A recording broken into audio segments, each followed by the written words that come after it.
Can you hear me? Okay, great. Thank you for the opportunity to be with you and talk with you. One of my life's dreams has always been to have women look at me like Dr. McSteamy. I just didn't think it was going to be like this. So the ladies know what I'm talking about. Some of the guys are shaking their heads. What's going on? ALS is a terminal illness, and I've got it. And most people, 85%, live 2 to 5 years after symptom onset. Apparently, I'm about 20 months in. Forgive me, I have to catch my breath sometimes. What's been fascinating to me through this process is learning that ALS is actually an aging-related disease, very closely related to Parkinson's, frontotemporal dementia, and Alzheimer's. And if you think about it, Alzheimer's and ALS are mirror images of the same coin.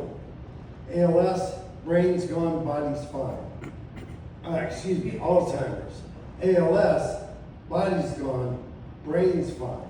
In fact, the third Neuralink recipient was a non-communicative ALS patient who hadn't communicated in 3 years. His first words through the Neuralink, and I'm paraphrasing, "I'm still in here." So it's a very Johnny's got his gun disease, and that's what we're looking at. 30,000 people in the U.S. have ALS. About 5,000 get diagnosed each year, and about 5,000 die. But for reasons nobody understands, the numbers are going up. Expected increase in diagnoses each year by 70% in the coming decades. I want to thank each of you for your notes, your calls. Lou Gehrig famously said, "I'm the luckiest man in the world," and I know exactly what he means. And I want you to know that there is nowhere else in the world I'd rather be today than here with you. My friends, my clients, my colleagues, it's a great honor. And there is hope. Some of you have heard me talk about the inspiration I take from Magic Johnson. 30 years ago, he had a press conference, and we all said, that's it for him. He's got HIV. Now, HIV has TV commercials on how you can live with it and how your non-HIV partner can be with you with it. All we need is a miracle, and we live in an age of miracles, and one's likely to come soon, hopefully in time for me. In fact, the first cohorts of people with ALS are surviving the disease, not cured, but beating it, based on genetic analysis and ASO treatments. Words that I cannot pronounce, but we learned last night, Marcia can't. When I got my diagnosis on March 1st, from that point for months, I had no dreams, no daydreams, no night dreams of a future with me in it. Last week, I had a 40-minute Zoom call with one of the top ALS specialists in the world, a real colorful character, you wouldn't believe it, but a very serious scientist, and happens to be a car guy and a race car driver. So you can imagine we hit it off pretty quick. After that meeting, at which point he expressed and made clear to me, my chances aren't good, but my chances aren't zero. For the last 8 days, I've had dreams almost every night of a future with me in it. And if you don't think hope counts, hope counts. And I've got it, and so should you. So, what does that have to do with us? I want to tell you a story about my neighbor. My neighbor's a guy named Bobby McCumlough, another great car guy. Bobby McCumlough is an ENT in Flint, Michigan. He was just installed or inaugurated as the president of the American Medical Association. In September of last year, he was giving a speech in Orlando, and he stumbled over a few words, kind of word salad came up. Now, if I do that, you guys would just assume I was in the bar too late. He does it in a room full of doctors, and the rush comes on. Within a week, he was in front of the Mayo Clinic. Within a few weeks, they were removing a brain tumor. And by the early this year, he was cancer-free, all within the span of a few months. How many of you think you could get that access?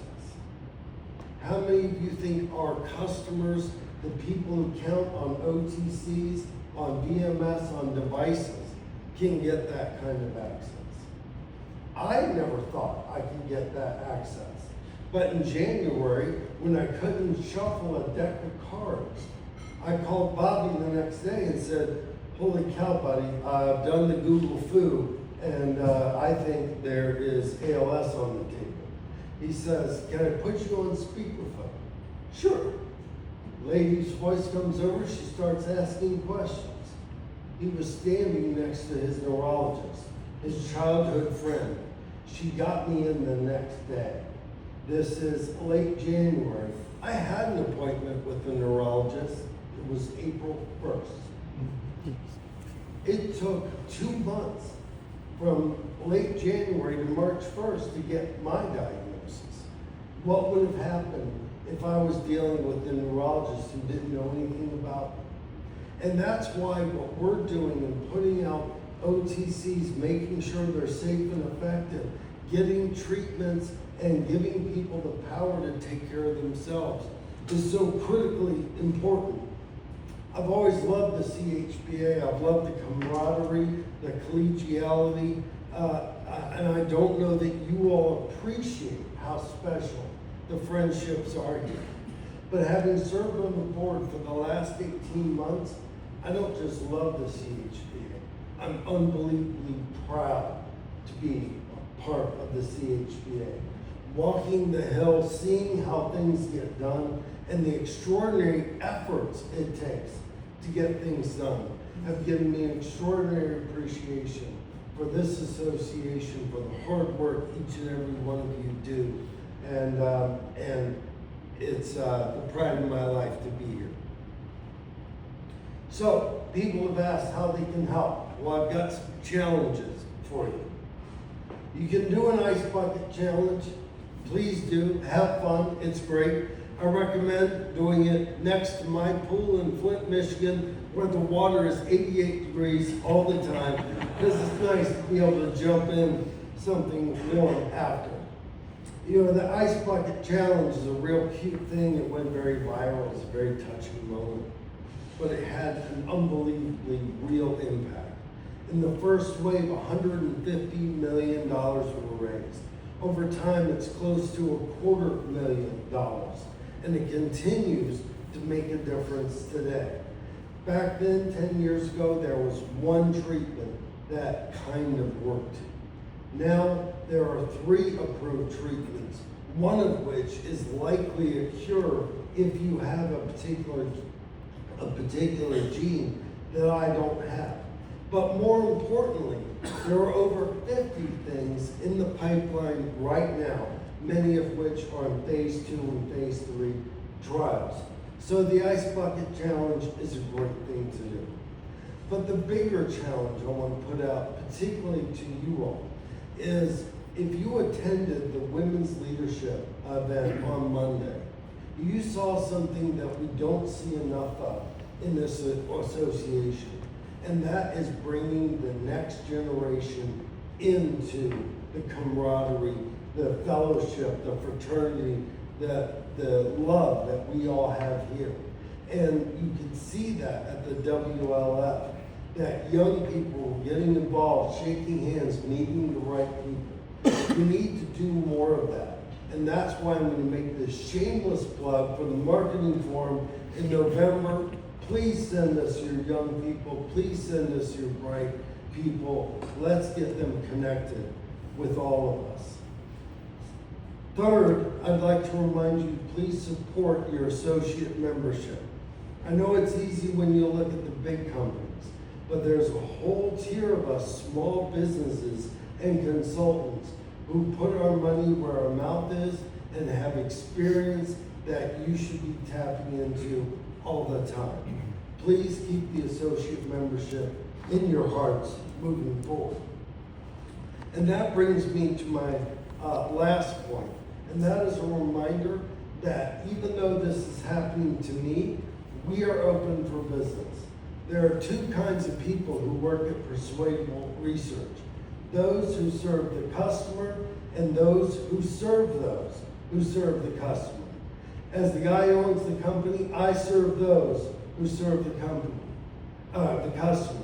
And it is my great responsibility to keep that team going, keep them together, and they are intent on staying together regardless of what happens to me.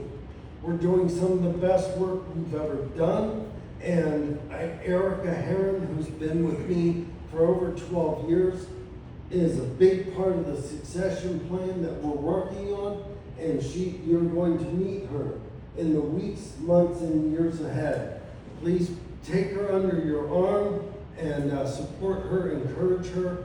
She is not nearly as extroverted as I am, but she has all the integrity that you've come to expect from us. Lastly, I want to share with you a couple of thoughts. This is a terrible situation, but it has its own blessings in that I have time.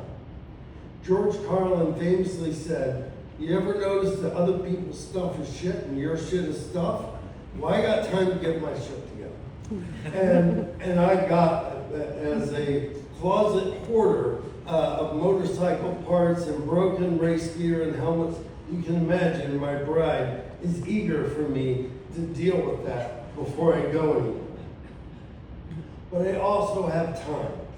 I have time to say thank you. I have time to say I love you, and I have time to say goodbye. So thank you for bringing me into this family. So many of you have been incredible mentors to me, and some of you have been extraordinary friends to me, and all of you are an important part of my heart. So thank you, I love you, and I'm not saying goodbye.